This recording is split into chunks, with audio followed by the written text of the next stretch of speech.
Hey everybody, breaking news about Intuit QuickBooks Payroll. They've evolved into QuickBooks Workforce, and it matters if you run a business or you're the person managing payroll and HR.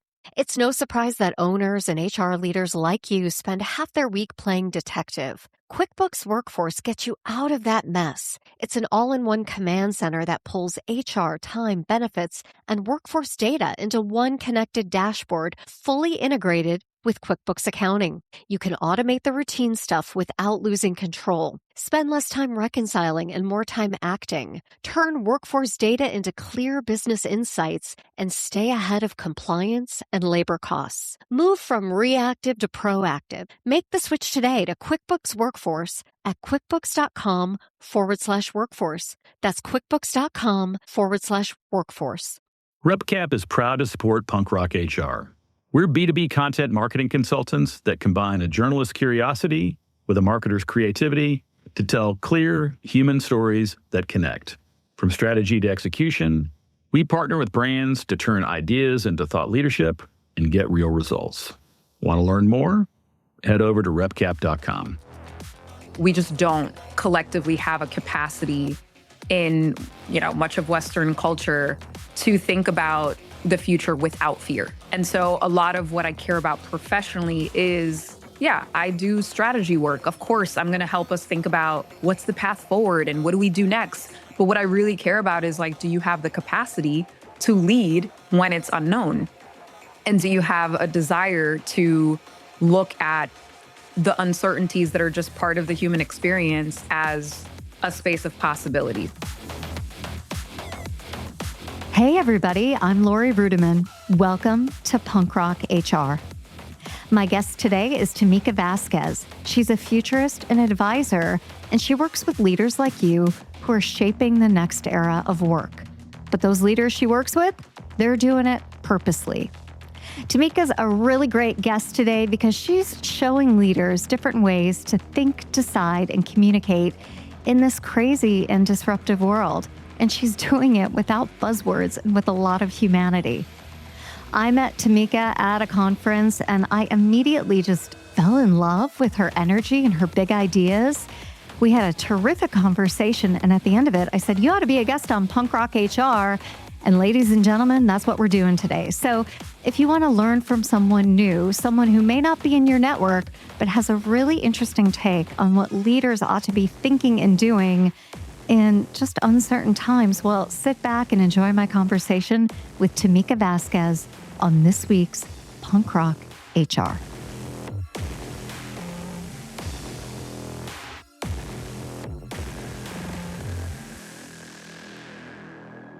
Tameka, welcome to the podcast.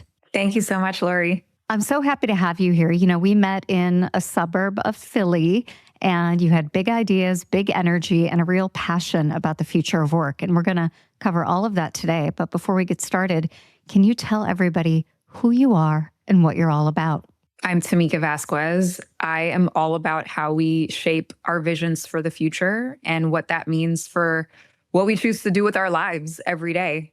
There are so many reasons for that, but that is what I'm all about, is how we are going to lead ourselves into the next era, the next world. I love it. Well, we can go a lot of different ways. Why don't we talk about why you do what you do? I'd like to get started there because I think it informs the conversation about your really meaty and interesting body of work. So why did you pick this? You could do anything. I could do almost anything. I mean, there are so many reasons, but I'll dissect it into two major categories. There's professionally why I do it. It's because I grew up in the tech industry, and that is an industry that believes in this ethos of moving fast and breaking things and not waiting for permission. And I thought that's how work operated. I thought that's how the world of business operated. And I had no idea that that is rare and that is not necessarily an ethos that carries us in a healthy way into new futures. And so because I grew up in that industry, that was my point of reference. And when I started my practice and I started working with leaders that were outside of tech, industries that move slowly, where there are bigger consequences, where people are very tethered to the status quo in many ways. It gave me a lot of empathy for the fact that change is very hard and that leaders are equipped as long as they've seen it before, as long as it mirrors things that they've already experienced. They're equipped as long as there's no real fuzziness about the future. And I think a lot of what I realize is like, we just don't collectively have a capacity in, much of Western culture to think about the future without fear. And so a lot of what I care about professionally is, I do strategy work. Of course, I'm going to help us think about what's the path forward and what do we do next. But what I really care about is like, do you have the capacity to lead when it's unknown? And do you have a desire to look at the uncertainties that are just part of the human experience as a space of possibility? So professionally, I took everything I learned from tech, being a good strategist, being a good marketer, being a good storyteller, and just tried to bring it to industries where I feel like there's some real structural futuring happening in spaces like real estate, like finance, like manufacturing. There are lots of industries that I've worked with outside of tech that have really just given me a perspective.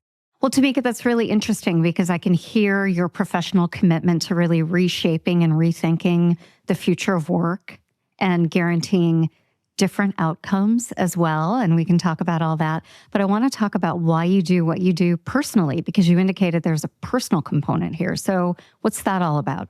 Yeah, I mean, personally, I have a very romanticized view of my culture and my upbringing. So my family is from a country called Guyana. It's in South America, wedged between Venezuela and Suriname. And it's an interesting country because it's the only English-speaking country in South America. And a lot of people just don't know about it. So when I look at a very high level, the history of a country like that, what you have are people who are coming from so many different walks of life and are being forced to coexist in a country. So you had people come from South Asia as indentured servants. You had people come from West African tribes who were enslaved through the transatlantic slave trade. You have people who were native to that land. So we had probably 10 indigenous tribes that were native to the land. You have folks coming in from China as farmers and a whole consortium of other people along the way. And so when I think about the way I'm even able to exist in the world, a lot of it is grounded in this idea that people had to figure things out and they had to make things happen in very precarious situations. But you have all of these people that have coexisted on this land for generations. And so I think about how they were able to do that. And I can't pretend that, I could relate to any of it or that I could even fathom what that must have been like, just the degree of struggle that held over the course of generations. But what I do understand and what I value very closely is they work towards an outcome that was bigger than themselves. And collectively, they were able to shape what I know as my country, my culture, my heritage and upbringing. And that stuff doesn't happen without real intentional work. And it doesn't happen without real intentional leadership at varying levels. So it's my story, but it fully intersects as well with so much of what I care about in the professional context as well. Well, I'm really glad you shared your professional and your personal drivers to do the work. Now, let's talk about the work exactly that you do. I have a lot of consultants who come on who are like you that are adjacent to the HR space. And I ask them what they do, and they give me a litany of buzzwords. And I'm like, but how do you make money? So what do you do? And I guess I'm asking, how do you pay your bills? How I pay my bills, that is a continually difficult question. But the cool thing about being a practitioner who leans towards creative approaches is there are a variety of ways that I'm able to just be of service to leaders who are trying to figure out what on earth to do in this period of time that we live in. This era in human history is a blip in time, but it's our blip. And so many of us are just trying to create a meaningful experience for ourselves, for people who are working under us in organizations, for the industries that we're part of. And so a lot of what my work is tied to are basically, how do we create a path forward? And sometimes that looks like me facilitating conversations between stakeholders who maybe share a vision for the future, but maybe they don't agree exactly on how to get there. Sometimes that looks like strategy work where we're trying to figure out, okay, you just went through all of this crazy change. And now you are sitting at the cusp of something new, but it requires a bit of tending and a bit of care. Like, how do we actually put things in place so that what is shaping on the other side of a lot of change is as close to what you intend as possible? A lot of the times it also looks like speaking and showing up to educate people on this verb of futuring. I think of the future as a verb. It's a thing we're alive to do, we get to do. And so a lot of people don't necessarily know that, foresight is a practice of how we look ahead, how we anticipate change. We certainly can't predict, but you can start to actually gain a skill set around how to sense what's emerging and then how to position the work that you do to really be at the forefront of where the world is heading in many ways. And so my work shows up in many different ways. And I'm grateful for that because variety is good for my brain, but it's also necessary for where we are. Like, so much of what I thought I knew about strategy got put to the test when you're in a situation where, you're sort of at the end of one set of norms and you're kind of looking at the leader with hope that maybe they have some context, some answers, some things that we can play with. But what you realize more and more is the strategy that you're working in is a set of unknowns. And if you're okay with that ambiguity, and if you know how to hold that complexity, then you can really show up for clients in the situations they find themselves in. So that's what I do. And it's all in service, ultimately, of, how we shape paths forward, how we shape new perspectives, new visions, how we can build new kinds of businesses, how we can lead in different ways. It's all in service of that. But tactically, that ebbs and flows in different formats. Welcome to the Hire Her podcast, where women in talent call all the shots. We know, another recruiting podcast, just what the industry needs. Okay, but hear us out. You ever spend hours sourcing that perfect candidate, but they end up ghosting you harder than your Hinge date? Or finally, you get that hiring manager feedback, only for them to, of course, say, "Can we see more candidates?" Lame, right? But let's talk about what's really lame in the industry. How is it that 65% of recruiters are brilliant women, yet most of the decision makers look like a convention for middle-aged dudes named Brad? That's where we come in. Hire Her isn't just another podcast about hiring trends you already heard like 50 times this week. We're here to elevate women in talent, share their career journeys, and make sure they take the lead. Because let's face it, if recruiting is the backbone of every company, why are we still fighting for a seat at the table? So whether you're a recruiter, a talent leader, or just someone trying to swim through the sausage fest of TA leadership, we got you, girl. Welcome to Hire Her, the recruiting podcast where women's voices aren't just heard, but they're leading the conversation. So subscribe now, because middle management Brad sure as hell isn't going to do it for you. Tameka, a lot of people do consulting work because they hit an inflection point and their job is terrible and they decide, okay, I want to stay adjacent to the field that I'm in, but I don't want to work there anymore. So I'm going to hang a shingle and become a consultant. Or they just feel like I've hit the limit of what I can do internally, but I'm interested in consulting, right? So they go on this journey of trying to be helpful to corporate America, and they may not necessarily even have the credentials to do it. And I want to ask you a question that I think you could take a lot of different ways. Like, what makes you qualified to do the work that you do? Yeah, I mean, the easy way to respond to that would be to give you a list of all these credentials and certifications and degrees and experience. And while that holds weight, like, my real qualification is, I believe this is my life's work. Like, this is what I was put on the planet to do. It's a message that I have been holding for a long time. And I have the utmost empathy of what it means to lead in a time like this, in large part because that is my history and my culture, but also that is how I've come to learn what this human experience comprises of. And it is so important to me that leaders feel a sense of agency and a sense of power over how our collective world is unfolding and creating something that we could just be prouder of. I asked it lovingly, knowing that I was stepping into a landmine because so many women and women of color are asked, what are your credentials? What are your qualifications? And it's never enough. Do you have a reaction to that? Yeah, I mean, the goalpost is always going to move.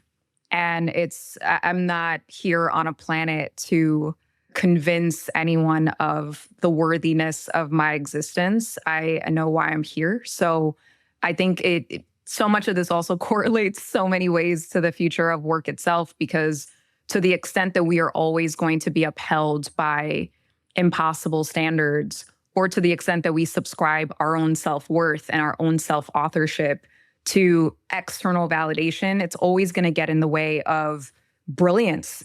And I think the future that could await us would be so much brighter and so much more worthy of our presence and time if everyone had the ability to really bring their talent and their commitment to the table. Because it's one thing to have passion, that's going to ebb and flow. It's another thing to have conviction and to have a deep sense of knowing that the value that you provide is far more than what's on a sheet of paper. And I am not underselling years and years of being in school and the degrees that I hold and all those things, but most of my understanding of this work has come from a mixture of having corporate experience, but also there is a playbook that you cannot get by sitting at a desk and following a rote script.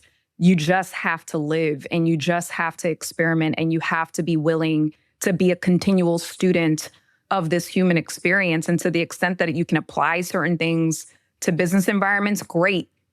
But ultimately, I'm more in the business of who is leading us and who is shaping this future that we are all going to be experiencing together. So I could use the same gifts and talents that I have to further the work and the desires and the futures that a very small group of people want. Or I could use the same gifts and talents to do something that is far broader reaching than that. And so I'm choosing the latter. I like that you're choosing the latter. I actually, at this point in my career, I'm choosing to go small. I'm taking this passion that I have and this true belief that your work is not your worth, but that I've built all these skills and competencies, and I'm trying to apply them to my local community. So getting involved in local organizations, trying to do more philanthropic work. I don't know. I hit this inflection point in my own life where I'm like, I'm not going to fix shit. There's some really broken systems out there. And I don't know that I feel driven to fix it, but I feel like I need to stay true to my values. I need to operate out of integrity. A job worth doing is a job worth doing well. And if I can't do that at the enterprise level, and I don't know that I can anymore, maybe I could just do it with kittens and puppies or a local nonprofit that's fighting human trafficking, right? Which is where I volunteer, like doing stuff like that. I don't know. I'm tired, but I'm also optimistic locally. I'm both. It's not a binary. Do you get that? It's not a binary. Thank you. You get it. It's not a binary. And I mean, look, I'm a systems thinker, but I'm not trying to fix a system. I'm trying to work through people who feel exactly the way you feel, who are fed up. They're at their own place of just like, yeah, I'm done with the pretenses. I'm done holding up a mask. Like, I know there's more out there. I know we can do better. Like, I'm not here I don't tell anyone what to think or how to think or what to do or any of that.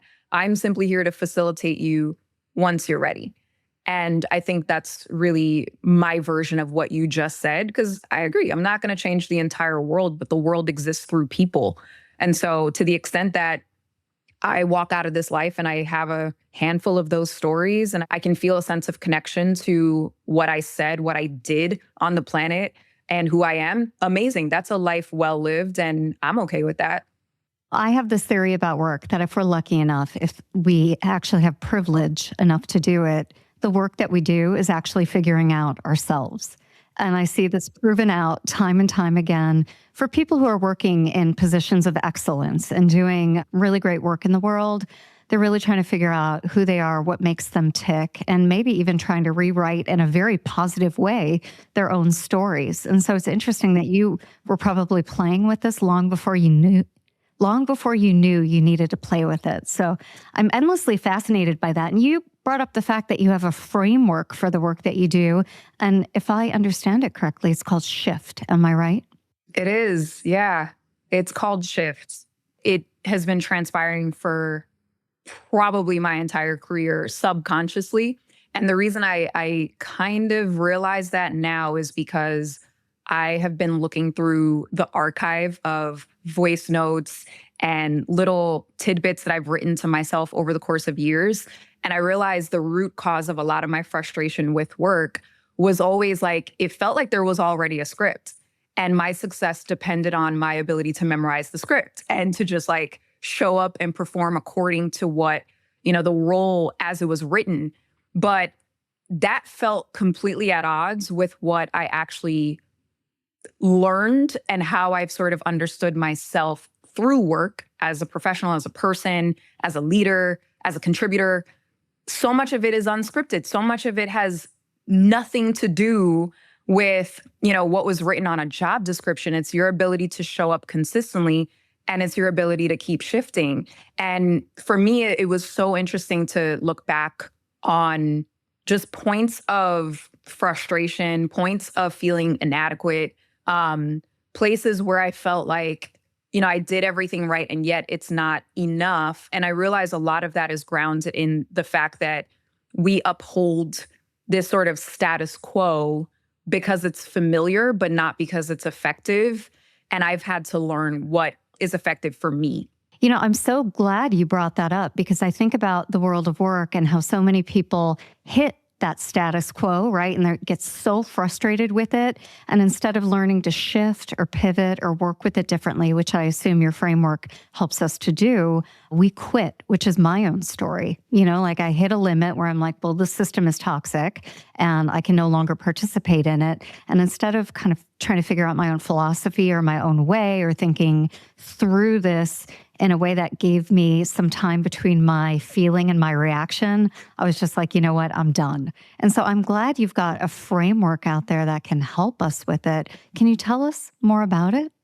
Yeah, I think the interesting thing about having a framework is it's not fixed. And so much of what I'm coming to appreciate is that my framework is a practice. So it's something that we collectively have to live together.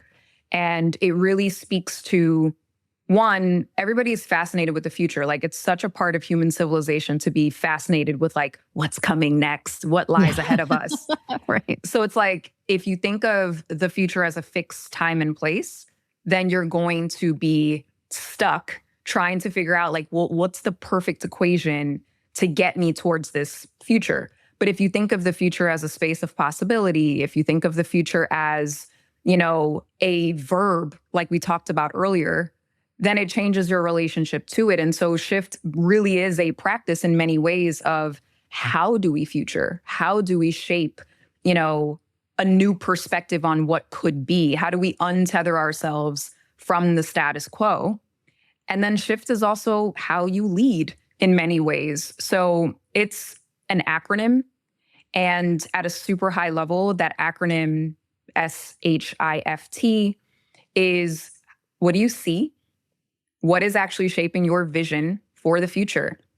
For a lot of us, it's fear, it's uncertainty, it's doubt. A lot of the times, it's sort of an indoctrination of images that have been fed to us over a long period of time that get in the way of us actually seeing something for ourselves. H is here. So what do you actually listen to? There was a moment where I met someone who had been through like all of the varying degrees of leadership, private sector, public sector, and he was a board member for a company I was working for. And he basically told me that all of life happens between your ears.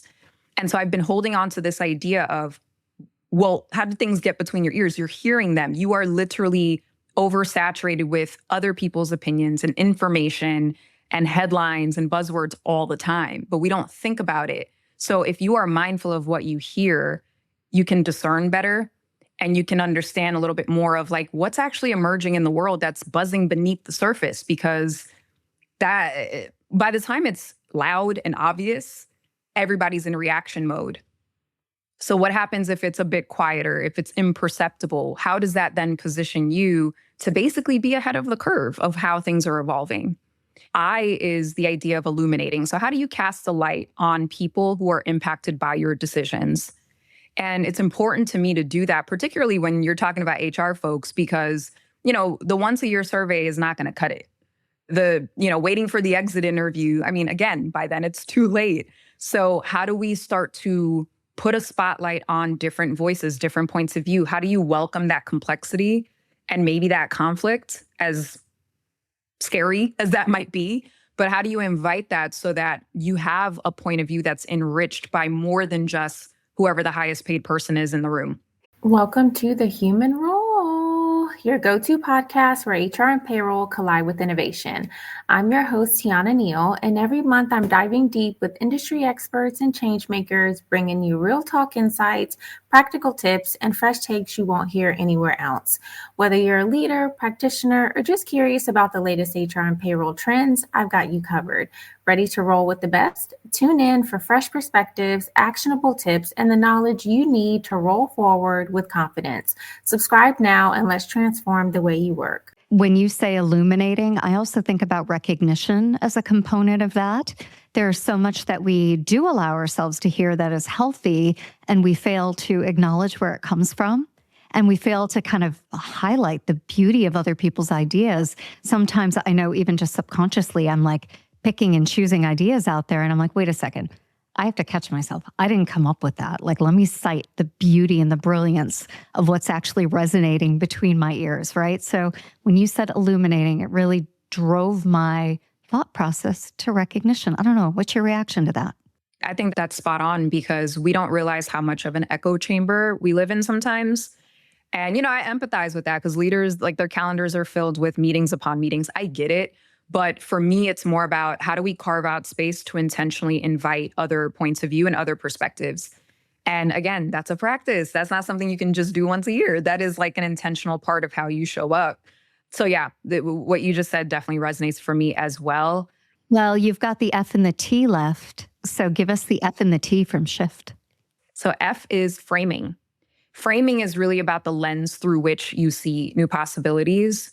And it's also about how you communicate. So one of the things I think about a lot is we're very rational as a society. Like, we're driven by this very formulaic, very heady and cognitive. We default to the cognitive. What do you think? What do you know? And we don't really give any space to what do you feel? What is true for you? And I think we find ourselves in a very weird spot where there is now a split between the head and the heart. And when it comes to leadership, at least, the proximity I've had these last few years, so much of what I understand about how leaders lead is many times it is through the heart. They start there, but then the rationalizing takes over and they completely sacrifice the heart. So framing for me is, how do we create a bridge between the head and the heart, which is really using your voice. And really about telling stories, putting a point of view, shifting the frame. Because if I get you to see this differently, if I can even move just an inch of your point of view, that is going to change your ability as my partner, my stakeholder, my employee to believe in a different outcome. But it requires me shifting the frame itself, like the mindset that goes into why we don't think that's possible, or why we think this won't work because we've never done it before. It's entirely dependent on the story we've already told ourselves. And so I like to get in this practice of how do we just express and use that voice? And that might not necessarily be public speaking, for example, but that just would be any opportunity where you have a chance to let the heart speak sometimes too, or to be thoughtful about, have we just been fixated on one way of looking at things? What if? Why not? Why? When you start to ask those questions intentionally, for me, it just moves the way you see the bigger picture. All right. So we're at the shift. What about the T? So the T is not a separate step. The T is actually what brings the entire thing together. The T stands for try. And for me, trying is I do strength training. And at this point, it's more for my mental health than it is for aesthetics, if I'm being honest. But strength training for me is a continual exercise in It's this mindset of like, I have no idea if I will get into an accident. I hope not. Or, if I lose some type of mobility, or what I'm going to be like when I'm a lot older. I have no idea. But all I can do is strengthen my capacity. All I can do is just work on making sure that my body can sustain different conditions over the extent of a lifetime. And I think of it the same with like leadership. And I think of it the same with, when you're building new ideas, when you're launching new businesses, like all of these different scenarios still come down to how much are you willing to try without yet knowing the outcome? Like, are you even considerate of this as an experiment? So if we're talking about a pivot that has to be made, I think part of how I try to quell some of the fear around that is to just break it down into a series of smaller experiments where we're at least being able to answer tinier questions within the bigger question of like, what's the future? It's more just like, well, what are we doing today? What are we doing right now? The future really, again, is not this destination. You're not going to get to a future. Futuring is part of how we live. And so if every day I'm doing something in service of new outcomes, new possibilities, new businesses, new products, new ideas, then ultimately I'm always in this continual space of creating something that doesn't yet exist or of shaping different outcomes. So trying is the point. Trying is how you shift. So it doesn't stand alone. It's as we work through things that are really uncomfortable, we make the commitment to try. Such a beautiful way to kind of wrap that framework. And embedded in trying is not being so certain about the future, but having, I think, a positive perspective that if you do the work, things are probably going to work out, right? And I have been around long enough to hear people talk about the future of work. They used to say, like, this is what work is going to be like in 2020. And boy, they were really wrong about that. Thanks to a little something called the pandemic, right? And now we hear all about futuring as a verb for the workforce of 2030 is like, that's an active thing. And 2030 is 3.5 years away. And I mean, imagine trying to predict 3.5 years from now, because the past 18 months have just upended us. But your framework really gives us the space and freedom to be a little bit uncomfortable with the future, be a little bit uncomfortable with failure, and then try in like these little beta steps, right? These little beta projects. So I love it. It really resonates with me. I just wonder, when you think about the future of work, how are people getting it wrong? What myths are out there? I mean, I think the pendulum keeps swinging back and forth, and it keeps swinging back and forth between false binaries that we've created. So for example, when I came into my career, there was the false binary that either you're going to be technical or you're going to be social. And so the pendulum kept swinging. I mean, when I was teaching in business schools, all of the push from, I would say probably like 2015 or so when I started teaching part-time to like 2020, when just about the time that I stopped, for 5 years, like the entire push was, how do we veer more towards these technical skills? And how do we make them tangible? How do we make them transactional so that students can see an ROI on their education? Meanwhile, if you ask most people, what did you get out of college? Most of it were things like relationships, things like, oh, I discovered things about myself. That socialization cannot be taken for granted. And we're like beating it out of young people from the onset. So when they come into the work world, it also creates this false dichotomy where, for example, there's this dissection between, well, are you a leader or are you like part of a team? It's like this split, and it's this constant like dissecting between whether it's our skill sets, our capacity, the positions that we are in, the roles that we play.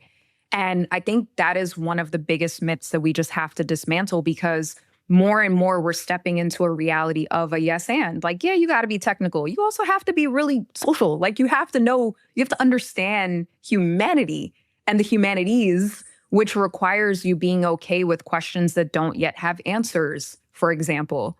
So there are so many things like that I just think, to the extent that leaders are uncomfortable with ambiguity, and when I say leaders in this case, I mean those in positional authority, they're not going to be able to really imagine or reimagine what work could comprise of. So, for example, if work is not a series of tasks, what is it? Or if work is not the successful execution of projects, then what is it? Or if work is not an assembly line, what is it? Well, and the question of does work even exist in 2030 is a good one, right? With the way the world has gone in devaluing human labor, do we set ourselves up for a discussion around universal basic income or guaranteed minimum incomes? There are a lot of different ways that conversation can go, but there's just like this weird certainty in leadership right now. And it's existed forever, right? They're so certain because they read a report or they heard from an academic that this is the future and this is the way things are going. And sometimes I feel like we're marching towards a certainty that seems inevitable, but is also kind of lazy. Like the future of work as it is described out there seems a little lazy to me. I don't know. Do you have a reaction to that? Yeah, if I already know the end of the movie, why am I even sitting down and watching it? Like it completely takes the journey and the quest and the creativity and the curiosity out of the equation. I don't believe in certainty. Like that is my disposition to the human experience. It is fundamentally uncertain. But markets demand certainty. That's the weird tension. There's no slack in the workforce anymore, or at least in corporate structures, to allow for some of the creativity that we need actually to beat shareholder expectations, right? So I worry about all of this inevitable march to mediocrity and productivity because that's the thing that's stifling us. Well, that's the thing that's going to kick humanity in the butt, actually. Completely. And that's what I mean by the quest. It's like, if we build a completely transactional world where, okay, well, I'm just going to type a question, get an answer. It takes the quest out of me seeking an answer in the first place. And I get it when it comes to, all right, we, as human beings, we create things, we invent things, we design and develop technology for the purposes of making our lives a smidge easier, generation over generation. But I think we've completely lost the plot because at this point, it feels like it's tech for the sake of tech. It is a self-fulfilling prophecy of an industry that is not necessarily incentivized to put humanity at its core. And so I'm not saying all the tech folks are bad people. I'm just saying they're not incentivized to be good. So ultimately, we as people that are using technology and we as people that are thinking about the role it plays in our lives, we have to be considerate. And particularly as you're leading organizations, you're leading teams, you're leading societies, you have to be more mindful of all right, I hear this is where it's all going, but is that true? Who actually holds certainty? That doesn't exist. So who actually holds it? And I think a lot of it is just, I do agree with you. I do think there's a bit of laziness there, but I think it's cultural. I think it's easier to just outsource critical thinking. And I think it's easier to default to, whatever a thought leader says or whoever the highest paid person in the room is, or whatever institutions that have earned their credibility through other means who are now inserting themselves in this conversation. I think it's just easier to do that, but to what end then? To what extent? Because I'll tell you, Lori, a lot of the times when I'm in conversations with leaders, it's a lot of what you just said, where it's this feeling that, well, this is happening anyway, so I just have to do that thing. And I'm like, yeah, but talk to me about what your actual perspectives are. And the more you sit with people, the more you realize there is a severe discomfort with this inevitability narrative. This idea that well, this is the future, full stop, period, no space for debate or dissent. There's a deep discomfort there. So I rather work with discomfort as a source of truth than default to this narrative that the future is somehow already decided.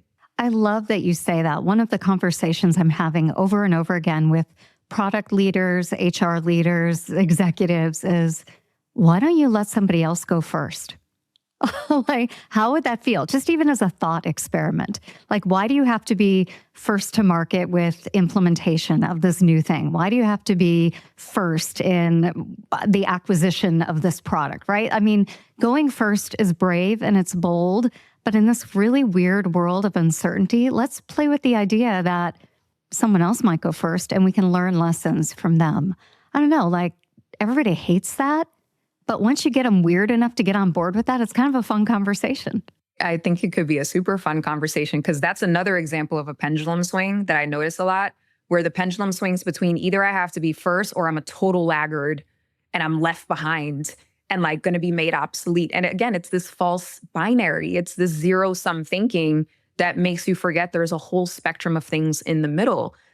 It's a big part of why I believe in experimentation, for example, because if you believe this is the future and it's done and it's decided, all right, well, let's break that down into some smaller things that you can start to toy with and experiment with and test and just see, like, does that hypothesis hold true for your organization, for your team? Because that's really all that matters here, ultimately.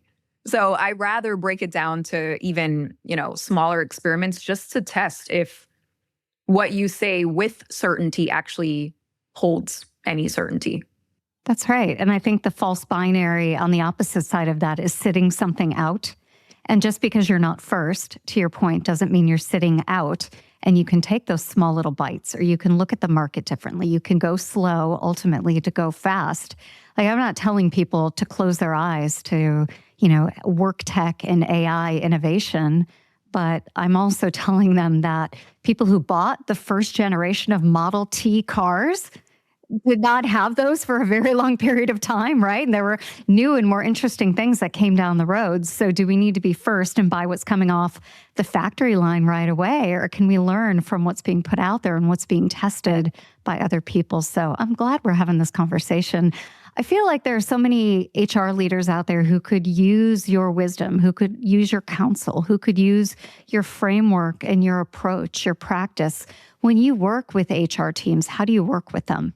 I mean, I think typically it would start with us just acknowledging that we are at some kind of inflection point, because there are really only two times I'm typically talking to HR people. Either a lot of things already happened and they're trying to figure out what to do, or in some cases, they're actually trying to tangibly make something happen. And so either way, you're at this inflection point where it's like whatever was working before, whatever carried you to this point is not going to suffice to move forward. And so that's where our work begins, is acknowledging, like, what does it mean to sit in this particular space, and just working through that. Because I think just that conversation alone gives me a lot of insight into, what's their leadership style. And I can't ask you that, because if I ask you that, maybe you'll give me an answer that you think you're supposed to give me.